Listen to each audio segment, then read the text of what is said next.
So we understand what anticipation is. If we were playing chess, for example, we would be busy anticipating our opponent's next moves and working out defenses.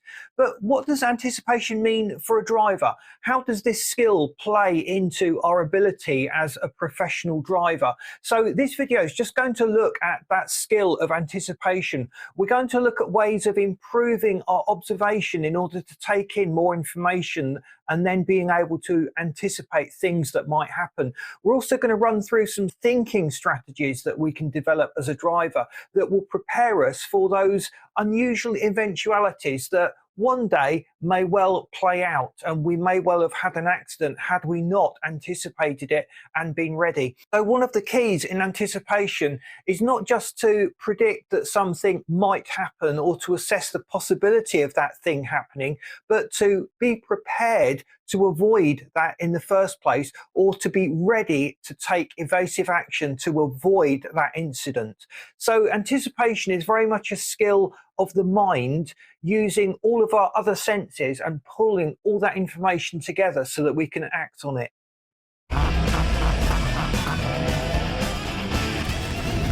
So what does anticipation mean in terms of driving? So observation and anticipation is very much like a game of chess. In a game of chess, you're working 2 or 3 moves ahead of your opponent. And when it comes to driving, it's no different. You really want to be 1 or 2 steps ahead of every other car on the road. And to do that, you really need to be good at observing the cars up ahead around you and building up a picture of what the drivers are like, what their motivations are. Are they on holiday? Are they an inexperienced driver? Are they in a particular hurry? And developing that skill where we can almost psychically know what other drivers are going to do before they actually do it. And that can save us from getting into a lot of trouble or accidents on the road. So part of the anticipation skill that you build up is being ready to take evasive action. So as you're approaching a junction, you notice there's a car at the side and they've not particularly observed you. You've not made eye contact with them, or they just look like they're dithering about a little bit. If there's a chance that they're going to pull out in front of you, move your hand over the horn. Be ready to sound the horn. The horn is a warning. It's not something you use after the event to say that someone has just been an idiot or done something silly. The horn is there to prevent accidents, not to vent anger on other motorists. And flashing of the lights is exactly the same. It's a warning. It's telling other cars that you are here. Most people use a flash of the lights to just indicate that you're waiting, that it's clear for them to pull through. But in reality, the horn and the lights are a warning that you are there on the road, and it's alerting other motorists to that fact. So do we strategize as we're driving along? So you notice something up ahead. Have you built up a clear picture of where you can swerve? Is there a clear bit of road to the left or to the right? Is there some other place that you can actually take evasive action? Is the road even wide enough for you to make a third lane or to get out of the way of trouble? So by continually building up these strategies on how you would react if something untoward happened, eventually this becomes an automatic process. Your brain just takes over with this strategizing. So you as a driver have experienced every possible scenario and you've developed a strategy to actually get around it and avoid the problem. So when you're on a country road, for example, and you go down a sweeping left-hand bend, you might move your body to the right, and that'll give you a little bit of a further view into the apex, into the bend that you're taking. Those few extra split seconds can make a difference to being able to take evasive action or crashing into someone or something. So another key when driving is to just think of a bubble around the car, a protective bubble. So as you pass, say, a junction on the left, you want to move slightly over to the right and give yourself the maximum amount of bubble between you and the hazard. As your speed increases, you need more of a bubble in front of the car. In the UK, we had a safety campaign quite a few years back. The catchphrase of that safety campaign was "only a fool breaks the 2-second rule." And the idea was that you find a little marker in the road ahead, wait for the car in front of you to pass that marker, and then say "only a fool breaks the 2-second rule," which apparently takes exactly 2 seconds to say. And that will give you an indicator of your correct distance for that given speed. So whenever we're driving along, we should always be looking out for escape routes, pavements with low curbs that maybe we can move the car onto should something come for us.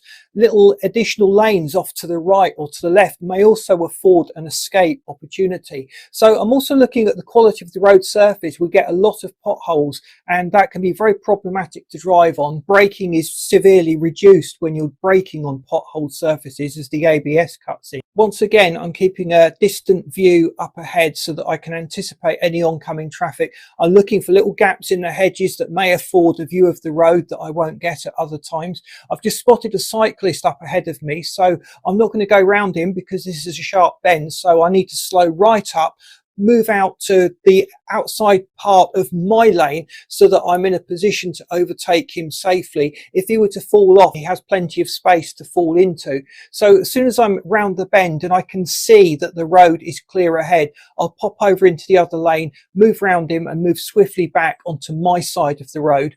You never quite know what's going to be coming around the corner, so you don't want to spend too much time on the wrong side of the road, or at least leave yourself a wide margin of error should the worst happen and you need to move back onto your side of the road. If there's hedges to your left, they present quite a hazard really. The debris and bits of branch that may fall off of them can fall into the road surface and degrade your braking or your grip. But also you don't ever want to swerve into a hedge or a tree. They don't move very well. They're not very flexible. Your car will definitely come off worse. So oncoming cars, keep in mind that oncoming cars may not be in full control of their car. They could be swerving into your lane or losing control. So if that happened, I would already have in my mind escape routes. I can either do an emergency stop, I can pull over to the right and occupy the space that they were in. You never quite know what's around the corner, and in this case we've got a bus sweeping in. I've braked quite hard early on, peeling off as much speed as I can to give the bus as much room as possible. He's blocking the main carriageway so I can make swift progress onto the main road. So I pull back out onto the main road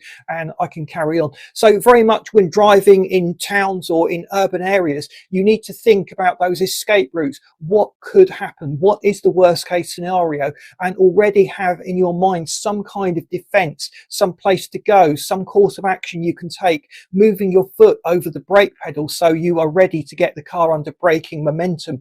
Using your lights, your horn as well will give advance warning to those other cars who maybe not have noticed you or maybe blissfully unaware that you were there as they drift into your lane.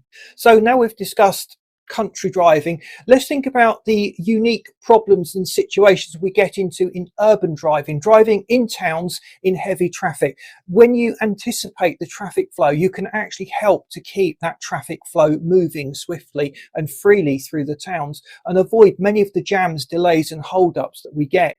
So a good driver keeps the traffic moving. The traffic is very much organic, so the slight touch of a brake pedal is accelerated as you go back in cars, with each subsequent car braking harder and harder until the traffic comes to a complete standstill. And that's where you start ending up with long traffic jams. It's purely down to the weight of traffic and the fact that these brake pedals have been accelerated. So try to avoid using your brake pedal in traffic. Use the gears, change down a gear slightly, give yourself plenty of distance between you and the car in front so you can absorb some of those brake shocks that people do in traffic. And again, you'll keep the traffic moving. You'll notice that a lot of HGV drivers or lorry drivers are well trained and they will try to keep rolling. They will generally leave a massive distance between them and the car in front, primarily because it's a real pain going through the gears to get these lorries moving again. But that also has the beneficial effect of keeping the traffic moving. When you're in town areas, there's often a situation where drivers look out for themselves and they're all trying to make forward progress, and that results in a jam.